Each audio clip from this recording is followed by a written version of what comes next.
Someone who has a perception that the glass is always half empty will have a very different life experience to someone who believes it's always half full.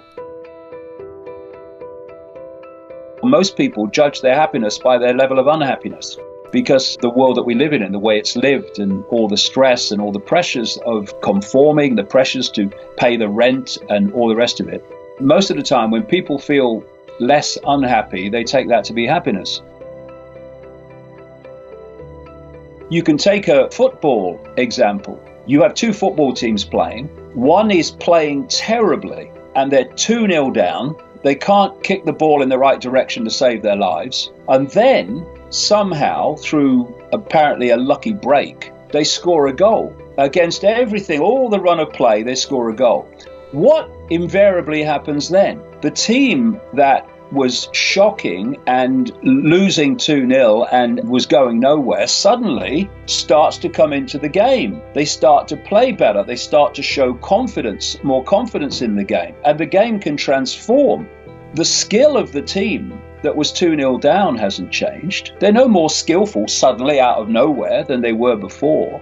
No better footballers than they were a few minutes ago. What has changed is their perception. And what has changed that perception is just getting that lucky goal. It's changed their attitude and themselves. Hey, hold on a minute, we've got a chance here. And you see this in life all the time, where people's perceptions of self, their own sense of possibility, their own potential, is mirrored in the lives that they live. So the key is perceptions, because everything changes then. People say, why don't you have a bodyguard? Well, if I have a bodyguard, that is an external expression of my perception that something could happen to me. And once you allow that into your perceptual frequency band, you can manifest that. If you will not allow it in, it cannot manifest. It cannot. It's provable fact within mainstream science and even in quantum physics. The world that we are experiencing now, the world we call daily life, the physical world, only exists in the form that we think we're experiencing it and see it in a few centimeters at the back of the brain, which decodes visual reality. That's the only place it exists. This is being acknowledged more and more and more in mainstream science. This is where the world exists. And so, of course, if the world exists as we experience it in a few centimeters at the back of the brain, because that's what we decode from the equivalent of a Wi-Fi field into that holographic reality, which is what it is, not really physical, then we surely have control over what is manifested there and what we experience. Yes, it is. And if we start thinking and accepting that something can happen to us, we are opening that to manifestation. Doesn't mean it will, but it means you're opening up the possibility. In terms of what we need to do, this is a process I've been through. I can only describe my experience. If you process everything through your head and your belly, the emotions, you will first of all be very prone to fear. And there's another point here of perceptual connection. There's a vortex here. They call it in the East a chakra, wheel of light, because actually on an energetic level, that's what it looks like. And this is the true heart. You know, the connection that people have between the heart and love, it doesn't come from the physical heart, although they do that. It comes from this. It's love. People think love is, oh, I love you, darling. You know, that's, one level of it. But love is beyond that.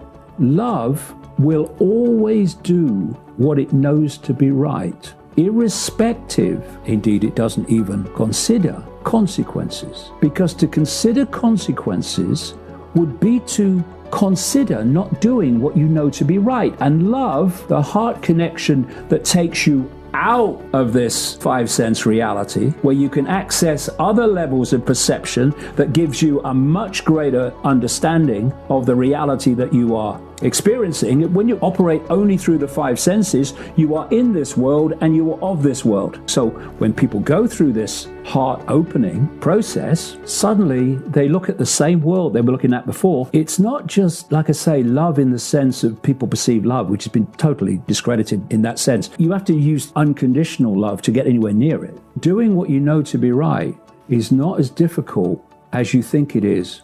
When I was a goalkeeper, professional footballer, the worst part for me was sitting in the dressing room waiting to go out, because going through your head were all the things that could go wrong. And then most weeks I'd go out and it would all be fine.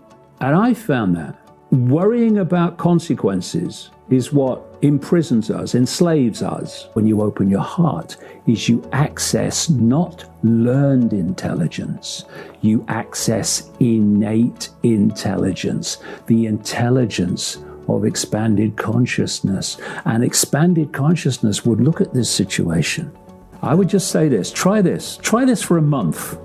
Stop identifying with your labels and just self-identify with being a point of attention within an infinite state of consciousness. And because you're a point of attention within an infinite state of consciousness, you can have a state of consciousness that big, or you can have a state of consciousness potentially infinite. And the only difference between that is perception. And more than that, it's self-identity. I am always says, I am limited.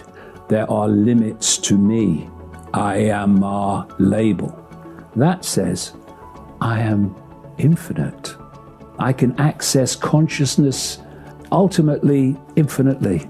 I'm not my name. I'm not my job. These are experiences. I am all that is, has been, and ever can be.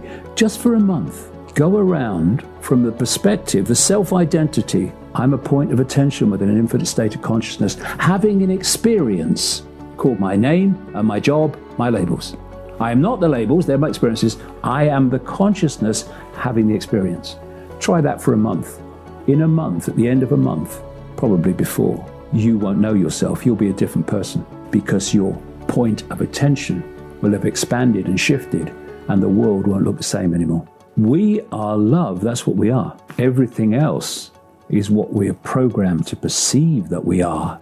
This energy that we're generating that can now be photographed and can certainly be felt when you meet someone and you say, oh, I've got bad vibes from them, or I've got good vibes from them, depending on their own state of being. This energy is the energy that creates our reality, because it attracts to us a reflection of itself, and what that energy reflects is our inner self, our emotional, spiritual, and mental state. When we feel fear, we attract to us fear. We attract to us what we most fear. And this is the ultimate evolutionary genius. It's what I call designer evolution.